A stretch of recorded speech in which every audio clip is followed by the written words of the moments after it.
Hello there, it's Robert, Benzo's Withdrawal. By Roberto here, Windows and Waves today, how I deal with windows and waves. Um, waves, whew, man, they come over you, you know what I'm talking about. So in the last 8 months, you go along, this is a journey.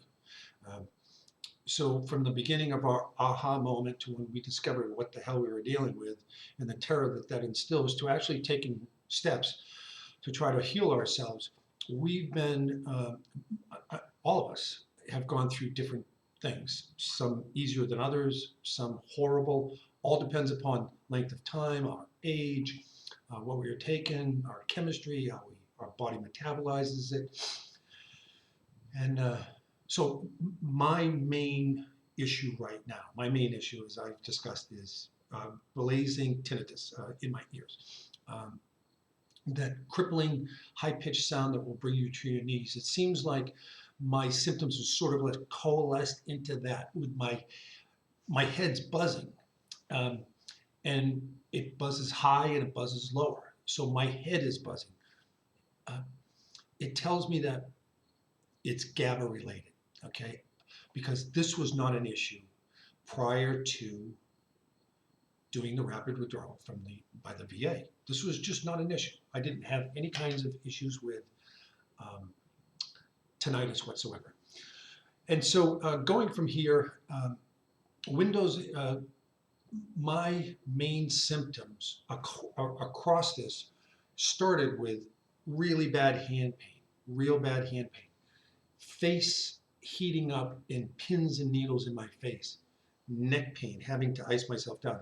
I have these little ice pads that I bought from Amazon. I keep in the freezer, and I use them almost every night because I need to ice down the back of my neck. And they're also, you can stick them in the microwave for 10 minutes, and you use them as a heat pad as well. Okay, so I thought I had bursitis. I had back problems. I had hand problems, hand pains. I started getting twitches in my eyes. I had toe pain. Like I said, I thought I had a brain tumor. And that's why I took our treatment. So that aha moment was when I went online and I took a look and I found out that benzos were attached to tinnitus, and that it was one of the main, it was one of the things that would happen during a rapid taper, and it could be in a acute post-withdrawal thing. It was, according to Heather Ashton, could be one of the last things to go away, along with dizziness. And so I was real concerned about that. But you don't know how bad it can get until it gets bad. And so in October, when I had that collapse and seizure, and I woke up and my head was screaming, I didn't know things could get as bad as they can get. From there, it was like, okay, so bedridden, no energy, unable to think clearly, function. We live in a day and age of the internet and Instacart and Amazon. They have basically supplied me with the things I need for life. My work has been done. I work from home. I have a studio set up in my house to be able to do my digital media work and work with my partners outside. Nobody knows this. Nobody would even know this if they saw this online. This was me. So the issues going forward, October, November, really bad tinnitus, head banging, vertigo, plugged ears, benzo flu, always feeling like I have a fever. And progressively, when I started, I was on 0.5 milligrams of Xanax twice a day. But I took both of these things, one at 9 o'clock at night, one at 11 o'clock at night, and then I took my Ambien after that to go to sleep. One of the reasons why I stopped the second dose was that I was tired of waking up groggy, and I have about 120 Xanax left over from my taper that I've never touched. Once I was switched over to clonazepam, because that stuff is evil. So the windows, I had an experience about a month ago with my first window. I was out for the day. I had to get some things done, and I had a lightness in my step. I could feel who I was inside. It was really kind of an amazing thing. All of a sudden, I discovered me again, and I hadn't seen me in quite a while. And they say that hope is finding a ray of light in the darkness. And that's what I found, and I grabbed onto that. And then the next thing that I had ideas of suicide. I called my friends, I posted to Facebook, I got in touch with everybody. I wrote a will, I got everything ready because I thought I was gonna die. This was no joke. This was suicide idolization is a real thing. The intrusive thoughts that come into your head, the deep, dark thoughts. And somewhere in January of this year, that went away, okay? And I started to take a look and I thought, you know something, I don't want this thing to beat me. I don't want a pill to take away my life. I want to beat this thing. And I started to really kind of, toughen up, toughen my mental stand. I'll be honest with you, I'm not a religious person. I have done a lot of praying in the last couple of months. I have a mantra that I say, I am whole, perfect, strong, powerful, and loved by God right now. When those kind of intrusive thoughts come into my head. And I won't allow that kind of thought spiral to take me down the hole. And I will say that over and over again to give me hope. So, like I said, I'm more of an intellectual person, Einstein, big universe theory, but there has to be some kind of higher power that I'm connected to. So I've reached out to my higher power as well. So the waves, they are brutal, and I'm talking to you today because I'm feeling okay. It's Friday.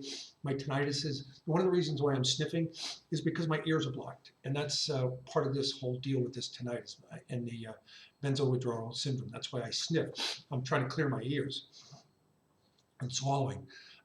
So my tinnitus is probably at a 5.5 right now.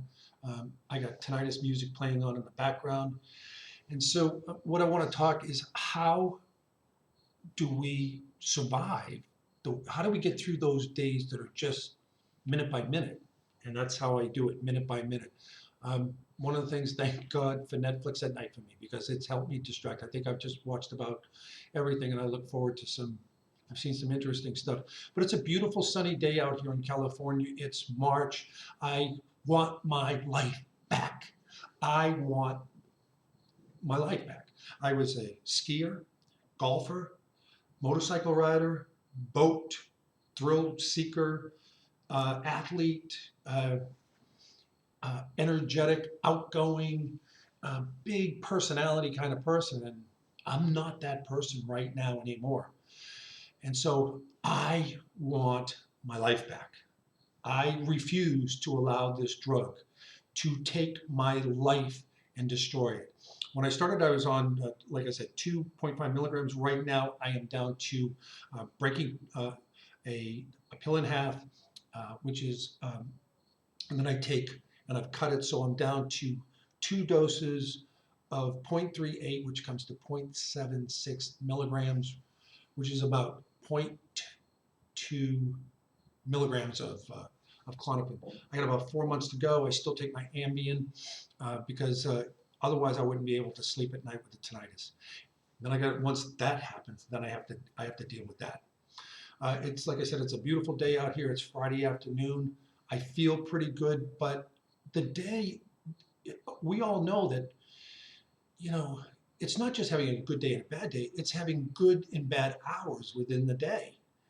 And so sometimes I will wake up, my tinnitus will be screeching so hard that I have to just put headphones on and bury myself in a pillow and be calm, deep breathe, okay? When I'm really, and then get up and take a shower, okay? Showers really help. They distract. Hot water on the back. But then I go cold at the end to cool me down because we're dealing with a disease or an injury of inflammation. I have these little round discs that I bought on Amazon, and I put them in the freezer. And at night when my head is hurting, I use them, okay? But you can also put them in the microwave and use them put them on 10 seconds and use them as heat as well. So I do that on my temples, okay, to try to see if I can help with my hearing. So I try to keep myself cool. I try to keep when I'm distressed. I do deep breathing. I take in through the nose, hold it 4 seconds, out. I do that 5 times, 4 seconds in, hold 4 seconds, out 4 seconds. I try to calm my mind, okay? I try to see and feel where the anxiety is. This morning I had panic attacks, that stabbing pain, and I just have to, instead of reacting to it, I just have to sort of be still, located in my body, take a deep breath, calm, see if I can find it, see if I can calm it down, okay? As I told you, I was a drug and alcohol counselor in California for 4 years. I thought I knew this stuff. I knew stuff about opioids. I knew stuff about heroin. I knew stuff about alcohol. I had no clue about benzodiazepines. None. Zero. And so, like many others, doctors, professionals, lawyers, whatever it is, I got caught up in this as well. So I went on this. I believe I got about 4 more months of taper to go. I may be able to speed it up just a little bit. All depends upon how I feel. And so I drink a lot of water. I've switched over to a ketogenic diet. One of the benefits of being sick like this is I'm down 10 pounds. I don't want to lose any more weight. I look like I'm real sick. But I want to know what you do. That's really important. The purpose of this is to share, not me to tell you. We share our stories, and then you share back feedback. What do you do during your tough days? What have you found that works for you? Okay, these are some of the things that works for me. Taking omega-3s, showers, cold showers on my head for about 2 or 3 minutes in the morning. Eating a proper diet, drinking a lot of water, meditating when the panic attacks and the anxiety comes, to take deep breaths and to try to control and to calm myself, and trying to get a good night's sleep. And I'm still, like I said, I'm using Ambien for that up until this point. So I want to say thank you for this. Please, below, let me know what you think, and we'll be talking to you soon. And I wish you a blessed day. I truly do. For all of us that are suffering through this, if we can get through this, nothing else will be able to stop us. Thanks once again for watching.